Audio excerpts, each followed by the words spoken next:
আসসালামু আলাইকুম বন্ধুরা, সবাই কেমন আছেন? আশা করি সবাই ভালো আছেন। তো দেখতে পাচ্ছেন আমার হাতে এটা কি? এটা তো সবাই চিনেন, ভাববেন এটা দেখানোর আবার কি হলো। তো দেখেন আমি হাতে নিয়ে দেখাচ্ছি। লাস্টে দেখেন একটুও ধুলাবালি হাতে জমে থাকার কথা এগুলা নেই। কেন নেই সেটাই দেখাবো, সেজন্যই ভিডিওটা করা। তো আমার থেকে কেন আচারগুলা নেবেন?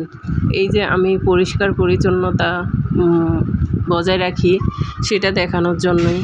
এই তো দেখেন আমি প্রথমবার ধুয়েছি, দেখেন কতগুলা বালিকণা বের হয়েছে। তো আস্তে আস্তে করে 2-3টা এভাবে ধুয়ে নিব, পানি ডুবিয়ে কুচলিয়ে কুচলিয়ে ধুয়ে তারপরে আমি এটা ঝরাতে দিয়ে যখন পানি ঝরে যাবে তখন এটা টাটকা রোদে শুকিয়ে আনবো। তো শুকানোর পরেই এটা আমি আস্তে আস্তে করে সব আচারে, যখন আচার বানাবো তখনই এটা ব্যবহার করব। তো শুধু এগুলাই নয়, আমি আলু বোখরাটা পর্যন্ত ময়লা থাকে না, তারপরেও আমি ওটা ধুয়ে নেই 2বার করে। তারপরে আপনার তেঁতুল কখনো দেখি নাই ধুয়ে ব্যবহার করতে, তারপরেও আমি তেঁতুলটাও ধুয়ে ব্যবহার করি, কারণ সব কিছুতে ময়লা থাকতে পারে।